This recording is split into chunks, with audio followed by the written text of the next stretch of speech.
What's going on, dudes and Foxy Dudettes? If you've paid any attention to food prices lately, and I'm sure most of you have, like, food is astronomical. But I'm gonna show you my famous pork chop recipe that's a crowd pleaser, a great alternative to steak.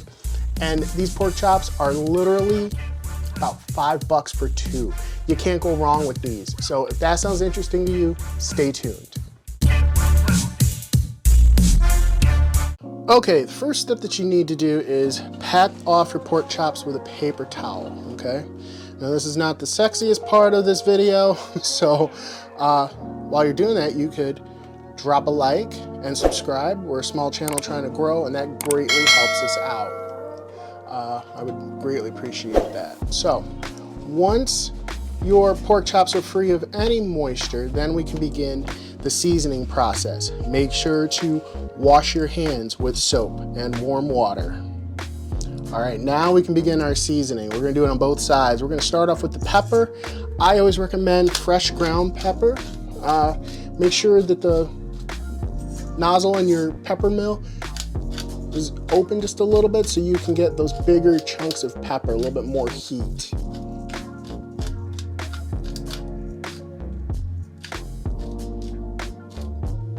Next, we're gonna come in with our pink sea salt. Now again, you're gonna wanna have that open just a little bit on your grinder so you get a little bit bigger coarse ground salt on there. Now, I will warn you, the other seasoning that we're gonna use today has salt in it, so you wanna go sparingly with this. You don't want too much, but if you like a little salt, I'm not gonna hold it against you. All right, next we're gonna come in with one of my favorite seasonings, the Tony Chachere's Creole seasoning, or however you pronounce it in your own life. Guys, this stuff is amazing. I use this on everything. It doesn't go away. It stays on my countertop.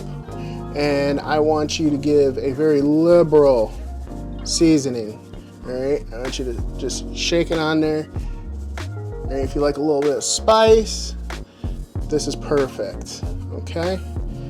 And remember, this does have a little salt in it, so remember that when you're spreading that. If you're a little sensitive to salt, maybe go a little less, but it's an amazing seasoning. And remember the saying, if you're not sneezing, you're not seasoning. And next, for a little bit of flavor and color, we're going with some smoked paprika, okay? You don't have to add a ton to your meat. This is just, again, more for color. You get a little bit of that nice smoked paprika flavor in there too, but I do this mainly for color. All right. And now press it into your meat. I hear you guys in the comments already. Let's be adults about it. All right. Next, we're gonna flip over and repeat the process. Now, it's good to mention that in between seasoning the first side, flipping my meat, and coming back to this, I've washed my hands in between because you don't want to contaminate your seasoning containers. It's a big pet peeve of mine. And we're just going to season again with the same pepper, salt.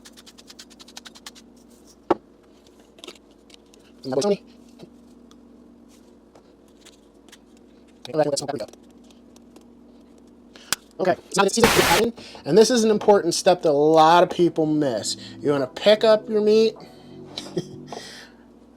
I know, I'm like 12 years old.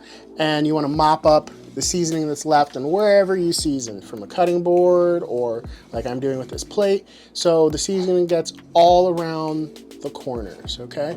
Do that on both sides, even the fat side, okay?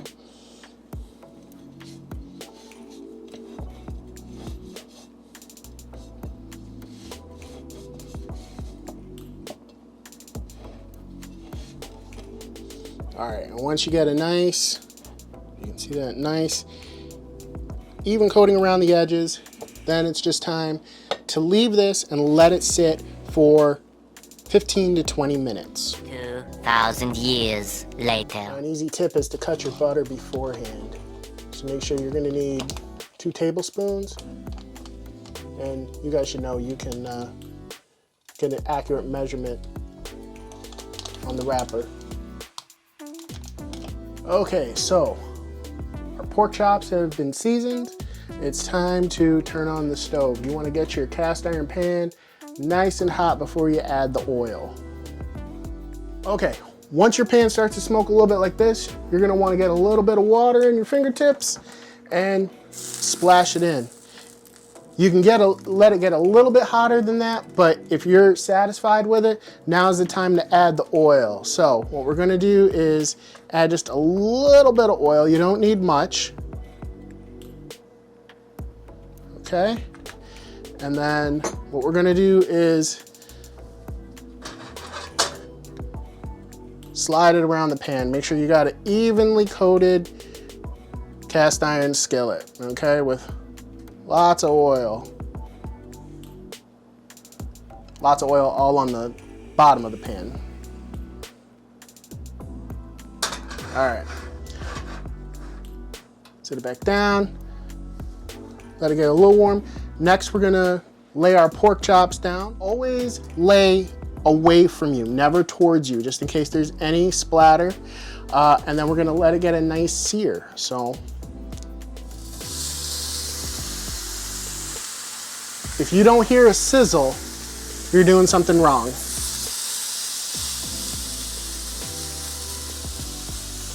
Now you're gonna wanna let this sit for 3 to 4 minutes before you flip.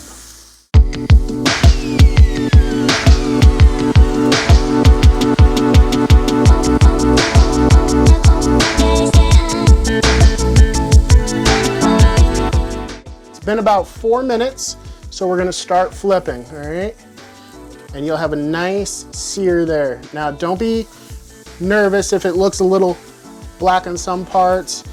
That's perfectly a-okay, see?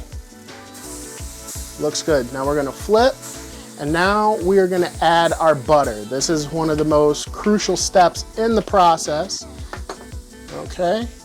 So, you just need to add a tablespoon of butter here.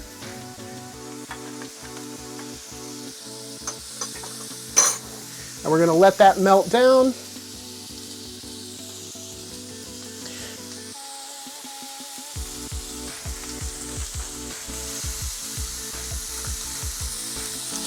At this point, turn your stove down a little bit because you don't want that butter to burn.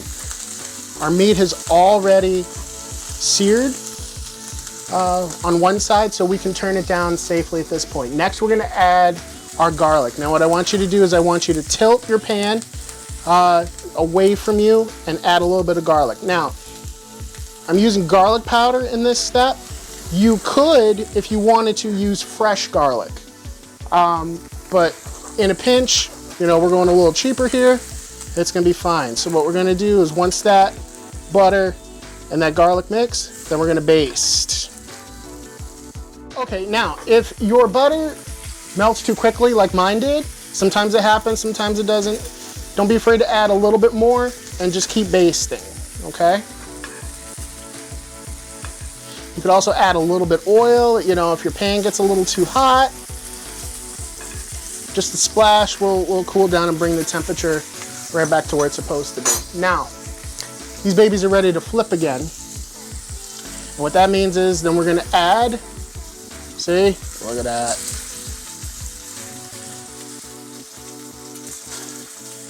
Now, we're gonna add another tablespoon of butter. You may not necessarily need to do that. If your pan got a little hot and you added more, you may not need to add another tablespoon. So I think we're gonna skip that step for right now. But start to baste. Basting is the most important part of this step, and these are gonna be amazing, okay? So after we flip the first time, we let it sit for another 3-4 minutes. Now that both sides have been cooked for about 3 or 4 minutes on each side, we are going to just let it sit for another minute, and then we're gonna cook on each side, and you'll see what I mean in a second. Okay, turn down your stove to medium, and now what we're gonna do is we're gonna cook on all 4 sides. So hold it down for a minute. We're almost done, guys. There's some good eating right here. All right, so we're gonna repeat this on the other sides of this particular pork chop and the other one, and next you're gonna see us plate. All right, so at this point we've cooked all 4 edges. We've turned off the oven. That's a good step to do before you start cooking the edges, and that should give you enough time. And now we're gonna get ready to plate.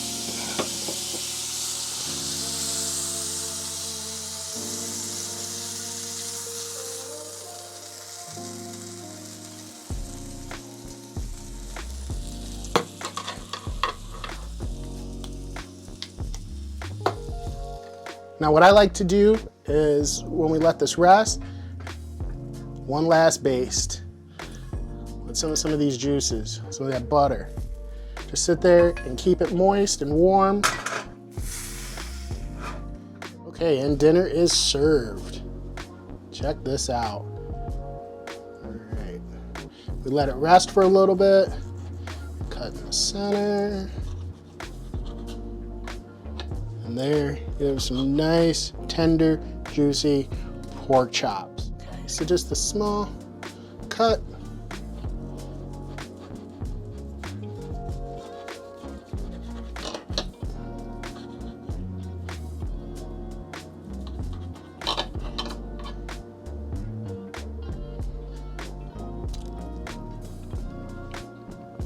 It's very good.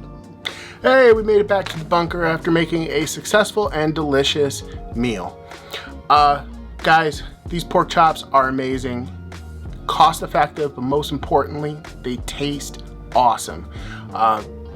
Be sure to give it a shot. It's very easy. It took about 20 minutes. And, you know, if you don't like it exactly the way I prepared it, you can adjust the recipe to make it your own way, but it doesn't take a lot of time to sear a couple of center cut pork chops. And what's great about it too is that you can swap out a different meat. You know, it's the same way you would prepare steak or chicken. You can even do fish, although, you know, your cooking times and temperatures will vary a little bit, but searing something in a cast iron skillet, it's amazing. It's really the only pan you need. So with that being said, we will see you guys next time. Please be sure to like, subscribe, comment, share, do all the social media things. Help me fight the YouTube algorithm. Ring the bell. Be sure to check out thewellroundeddude.com. The website is really the hub of everything we do here. On there you'll find some offers from some of the brands that we work with that believe in you, believe in the channel. You'll find our Amazon storefront with some items I've curated that'll help you out in your everyday life and keep you entertained as well. And you'll find our merch page, and you can save a little bit with the discount code DUDE15. We've got a wide variety of stuff on there, some Well-Rounded Dude t-shirts, backpacks, mugs, you name it, it's up there. Be sure to check it out. And guys, we'll see you next time. Take care. I hope I showed you today that there's really no excuse for you not to make a home-cooked meal. Very easy, very fast, very good, and you'll get some brownie points from the Foxy Dudettes. So with that being said, we will see you guys next time. Peace.